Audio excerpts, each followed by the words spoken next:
மத்தேயு 26:27.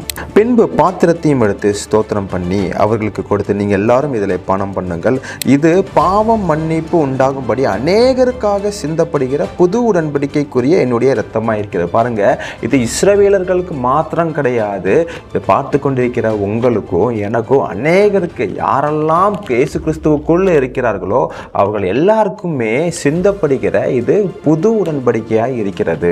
ஸோ இந்த உடன்படிக்கையில் நம்மளுக்கு என்ன கிடைக்கும், என்ன வாக்குறுதியை தேவன் கொடுக்கிறாருன்னா, 1 யோவான் 2:25. நித்திய ஜீவனை அளிப்பேன் என்பதே அவர் நமக்கு செய்த வாக்கு தத்துவம். இன்னைக்கு எல்லாரும் பெரிய பெரிய பணக்காரங்க, எனக்கு நிறைய கோடிலாம் இருக்குது, நான் நித்திய ஜீவன் பெறுவேனா? போக முடியாது. நான் ரொம்ப பரிசுத்தமாக வாழ்கிறேன், நான் நித்திய ஜீவன் பெற முடியுமா? போக முடியாது. Because Lord already said, I am the way, the truth and the life. நானே வழியும் சத்தியமாக இருக்கிறேன், என்ன அன்றி நீ போக முடியாது. அப்போ அவர் நம்மளுக்கு வாக்கு தத்தம் கொடுக்குறாரு. அப்போ இந்த உடன்படிக்கையில் சீஷர்கள் எதுவும் பண்ணாங்களா? சீஷர்கள் எதுவுமே பண்ணல.